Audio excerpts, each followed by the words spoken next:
মহব্বত করেন। আমাদের নবীজি প্রত্যেক দিন 70 থেকে 100 বার আল্লাহর কাছে তওবা করতেন। বলেন সুবহানাল্লাহ।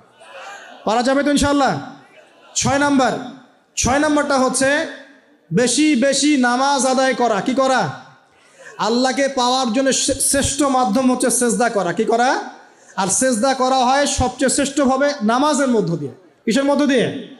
ওয়াদা করতে পারি তো ইনশাআল্লাহ 5 ওয়াক্ত নামাজ পড়বো রেগুলার।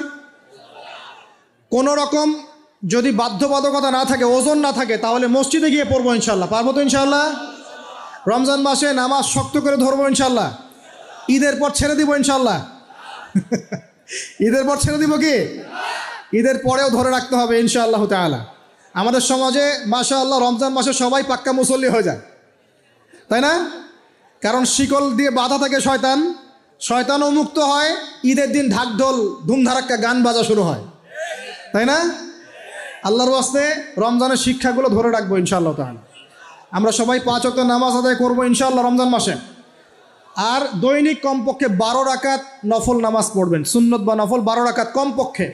কীরকম 12 রাকাত? ফজরের নামাজের আগে 2, জোহরের আগে 4, পরে 2, ঠিক আছে? 6 আর 2 8 হলো। মাগরিবের পরে 2, এশার পরে 2। এই 12 রাকাত নামাজ যে দিনের বেলা পড়ে, মানে একদিনে 24 ঘন্টায় পড়ে, আল্লাহ পাক তার জন্য জান্নাতে একটা করে ঘর নির্মাণ করেন।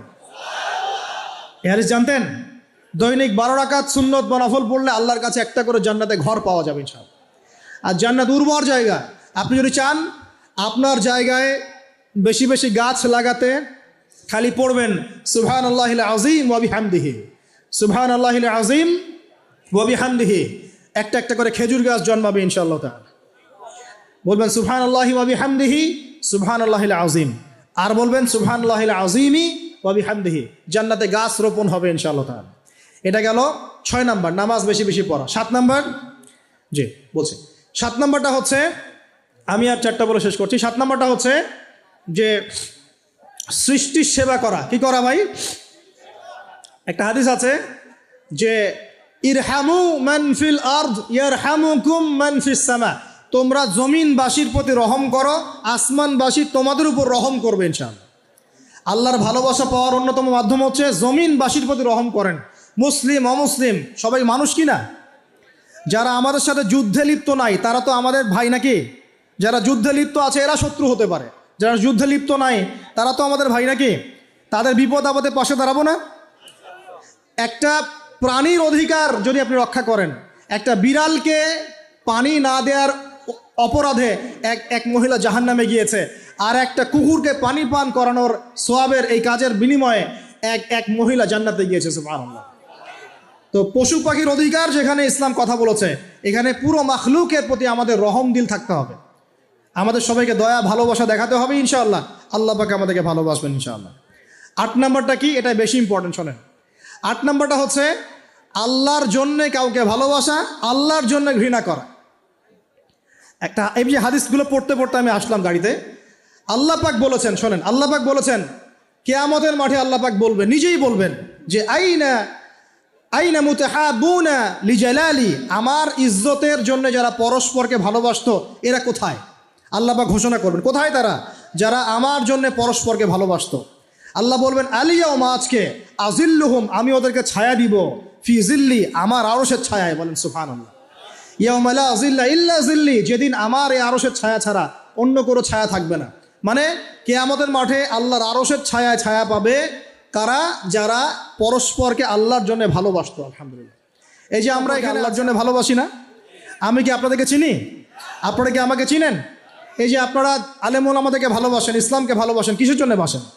আল্লাহর জন্য। এই আল্লাহর জন্য যারা পরস্পরকে মহব্বত করে, আল্লাহ পাক তাদেরকে আরশের ছায়ায় ছায়া দিবেন ইনশাআল্লাহ। আরও একটা নেকি আছে, বলবো? শোনেন, আরেকটা হাদিসে আসছে কিয়ামতের মাঠে স্পেশাল কিছু মিম্বর থাকবে। মিম্বর চিনেন? যেখানে দাঁড়ায় ইমাম সাহেব খুতবা দেয়, এরকম মিম্বর থাকবে। এই মিম্বরগুলো হবে নূরের মিম্বর। কিসের? নূর মানে কি? আলো। আলো আলো নূরের মিম্বর থাকবে। ওই কিয়ামতের মাঠে কি আলো থাকবে? এমনিতে মাঠটা তো অন্ধকার। ওই অন্ধকার মাঠে নূরের মিম্বর আল্লাহ পাক দিবেন কাদেরকে? যারা পরস্পরকে এই আল্লাহর জন্য মহব্বত করত। আর নবীগণ শহীদগণ তাদের দিকে তাকায় থাকবে, তাকায় নবীগণ শহীদগণ পর্যন্ত এই মানুষগুলোকে দেখে ঈর্ষা করবে, কাশ আমরাও যদি এমন হতে পারতাম। চিন্তা করেন, আল্লাহর জন্য পরস্পর মহব্বতকারীদেরকে আল্লাহ পাক এমন সম্মান দিবেন যেটা দেখে নবীগণ পর্যন্ত ঈর্ষা করতে থাকবে। তাহলে আমরা কি আল্লাহর জন্য পরস্পরকে মহব্বত করতে পারি কি না? এটা হলো 8। 9 নাম্বার, আল্লাহর জন্যেই ঘৃণা করতে হবে। আল্লাহর জন্য ঘৃণা কেমন? যেমন কেউ ইসলামকে পছন্দ করে না, কটূক্তি করে, ইসলামের এইটা ভালো না ওইটা ভালো না, ইসলামের সাথে দুশ্মনী করে ভিতর থেকে বাহির থেকে, আপনি ওদেরকে ভালোবাসতে পারবেন না। যদি আল্লাহর দুশ্মনদের সাথে আপনার ভালোবাসা থাকে তাহলে আপনিও আল্লাহর দুশ্মনের কাতারে অন্তর্ভুক্ত হয়ে যাবেন। এখন বলেন দেখি, সারা বিশ্বে ইসলামের দুশ্মন কারা? বলেন। গায়রিল মাগদুবি আলাইহিম ওয়ালাদ-দাল্লিন। মাগদুব কারা, দল্লিন কারা? এটা তো অনেকেই জানে না। সাহাবীরা বলছেন, ইয়া রাসূলুল্লাহ, এখানে যে আমরা বলছি গায়রিল মাগদুবি আলাইহিম ওয়ালাদ-দাল্লিন, আল্লাহ আমাদেরকে মাগদুবদের থেকে বাঁচাও, দল্লিনদের থেকে বাঁচাও। মাগদুব আর দল্লিন কারা ইয়া রাসূলুল্লাহ? নবীজি বলছেন, আল মাগদুব, মাগদুব হচ্ছে হুমুল ইহুদি, ইহুদিরা হচ্ছে মাগদুব, যাদের উপর আল্লাহর গজব পড়েছে। আর দল্লিন হুমুল নাসারা, নাসারারা হচ্ছে দল্লিন, কারণ তারা আল্লাহ পাকের সন্তান সাব্যস্ত করেছে। ঈসা আলাইহিস সালামকে আল্লাহ সন্তান বলেছে, বলেন নাউজুবিল্লাহ। এখন সারা বিশ্বে এরা মুসলিমদের সাথে দুশ্মনী করছে না? আমরা যদি ব্যক্তিগতভাবে, সামাজিকভাবে বা পলিটিক্যালি ওদের সাথে বন্ধুত্ব করে চলি, আমরা কি আল্লাহ দুশ্মনদের সাথে শরীক হলাম না? খুব খেয়াল রাখতে হবে।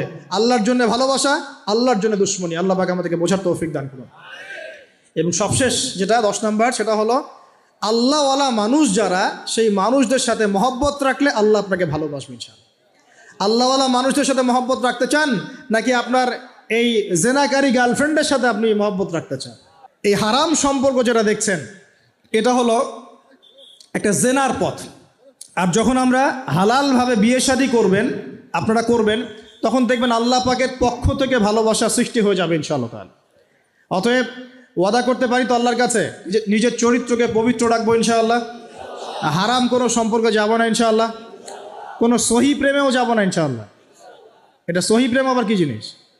দিনী ভাই দিনী বোনের মধ্যে এখন প্রেম চলে, এগুলো হয় না মাঝে মাঝে? এগুলোও বন্ধ, এগুলো বন্ধ করতে হবে। হালাল উপার্জনের সোর্স হয়ে গেলেই, হালাল উপার্জনের সোর্স হয়ে গেলেই দিনদার মেয়ে দেখে বিয়ে করে ফেলবেন ইনশাআল্লাহ তাআলা। অন্য কোনো পথে যাবেন না, কোনো হারাম পথে যাবেন না। ওয়াদা করেন ইনশাআল্লাহ? রাজি আছেন তো ইনশাআল্লাহ? আল্লাহ কবুল করুন, আমিন। আর বিয়ের সময় অবশ্যই দিনদারিতা দেখবেন, অন্য কিছু না। অন্য কিছু পরে, দিনদারিতা আগে। দিনদারিতা আছে, নামাজ পড়ে, পর্দা করে, মাশাআল্লাহ সব দিক ঠিক আছে, তারপরে দেখবেন আপনি অন্য কিছু, তার আগে নয়। কথা ঠিক আছে? একইভাবে মেয়েদের ক্ষেত্রেও, যে আগে দেখবেন না ছেলে কত বড় চাকরি করে, ছেলের কত বড় বাড়ি আছে, গাড়ি আছে, এটা পরে। আগে দেখবেন ছেলে নামাজি কিনা, সুন্নত আছে কিনা, ইসলামের জন্য তার সফট কর্নার আছে কিনা, ইসলাম প্র্যাকটিস করে কিনা, এগুলো আগে দেখবেন। এগুলো না দেখলে কি হবে জানেন? বিয়ের 1 বছর 2 বছর পরেই বুঝতে পারবেন দুনিয়াটা জাহান্নাম হয়ে গেছে, নাউজুবিল্লাহ। দুনিয়াতেই তখন জাহান্নামের আযাবের স্বাদ ভোগ করতে হবে, নাউজুবিল্লাহ। আল্লাহ পাক আমাদেরকে হেফাজত করুন, আমিন। তো এই যে আল্লাহ পাক আদম আলাইহিস সালামের পাঁজর থেকে সৃষ্টি করলেন কাকে, এবং ভালোবাসা দিয়ে দিলেন উভয়ের মাঝখানে, এটা কি আল্লাহ পাকের দয়া নয়? আল্লাহ পাক ভালোবাসেন না? এবার দেখেন, গাছের কাছে যেতে নিষেধ করলেন, আমি কিন্তু শর্ট করে বলছি, গাছের কাছে যেতে নিষেধ করলেন, তোমরা জান্নাতে থাকো, খাও, যা ইচ্ছা করো, কিন্তু ওয়ালা তাকরাবা হাদিহি শাজারা, এই গাছের কাছেও যাবে না। একটা পরীক্ষা, জাস্ট একটা পরীক্ষা। এখানে কিন্তু বলা হচ্ছে গাছের কাছেও যাবে না, বলা হচ্ছে না যে গাছের ফল খাবে না। ঠিক যেমন আল্লাহ বলেছেন তোমরা জেনার কাছেও যাবে না। আল্লাহ পাক কিন্তু বলেন নাই জেনা করবে না, আল্লাহ পাক বলেছেন তোমরা জেনার কাছেও যাবে না। তো এখান থেকে আমরা এই হুকুমটার কঠোরতা বুঝতে পারি। তো প্রিয় ভাইরা, এখানে আমাদের পিতামাতা শয়তানের প্রলোভনে পড়ে গেলেন। কেন পড়লেন? শয়তান ওয়াসওয়াসা দিল যে আমি কি তোমাদেরকে এমন গাছের কথা বলে দিব যে গাছের কাছে গেলে বা যার ফল খেলে তোমরা চিরস্থায়ী জীবন পাবে এবং তোমরা ফেরেশতা হয়ে যাবে, এরকম কথা বলল, এবং তোমরা কোনোদিন মরবে না। হাল আদুল্লুকা আলা শাজারাতিল খুলদি ওয়া মুলকিন লা ইয়াবলা, এই দুটো ওয়াসওয়াসা, চিরস্থায়িত্বের ওয়াসওয়াসা এবং অমরত্বের ওয়াসওয়াসা দিয়ে আমাদের পিতামাতাকে নিয়ে গেল। এখন আমাদের পিতামাতা কি ফল খেয়েছিলেন কি খান নাই? আচ্ছা, এখন আল্লাহ পাকের দৃষ্টিতে অন্যায় হয়েছে কিনা? এরপরে আমাদের পিতামাতা কি করলেন? বললেন রব্বানা যালামনা আনফুসানা ওয়া ইল্লাম তাগফির লানা ওয়া তারহামনা লানাকুনান্না মিনাল খাসিরিন। এই যে দোয়াটা তারা করলেন, এই দোয়াটা করার পরে আল্লাহ পাক কি তাদেরকে মাফ করে দিয়েছেন কি দেন নাই?